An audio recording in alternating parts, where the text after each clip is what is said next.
Lori, interesting call out of you today that you're downgrading energy, which, of course, led the market in the early part of the year. Why are you doing that? So, look, Sarah, we've been overweight this sector since January of 2021, and we reiterated that call coming into 2022. And look, we still think you've got very strong earnings momentum. You've got good valuations, but we think there's a broader issue here, which is that we think this market is ready to start shifting back towards growth and away from value in terms of overall market leadership.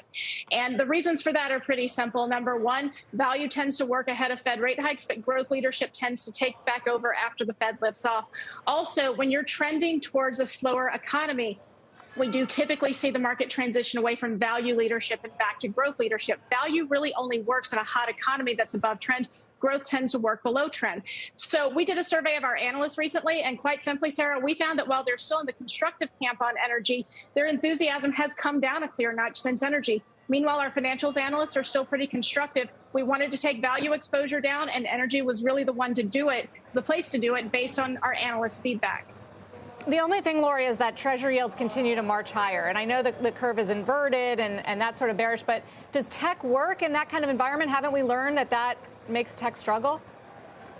So I think that tech had an issue from higher interest rates, had an interest from Fed liftoff, but we really do think a lot of that valuation froth from the tech sector has been pulled out. We see that on a few different studies. If you look at tech relative to the broader S&P 500, we're actually a little bit below the historical average in terms of the relative multiple.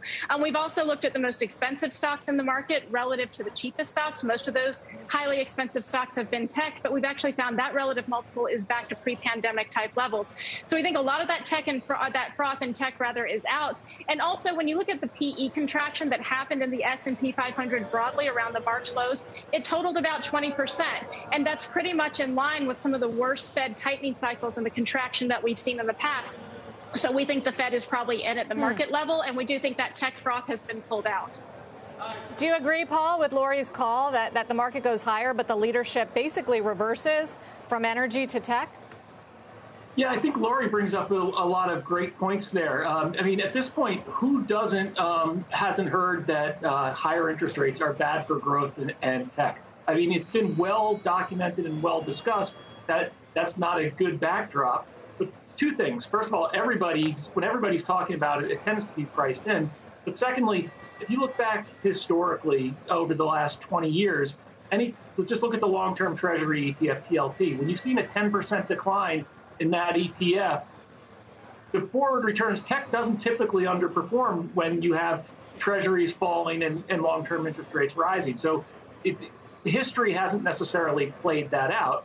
And going forward, tech has tended to do better once you've gotten that initial shock and decline in long-term treasury. So I think Lori brings up a very good point there that tech has been sold off sharply here.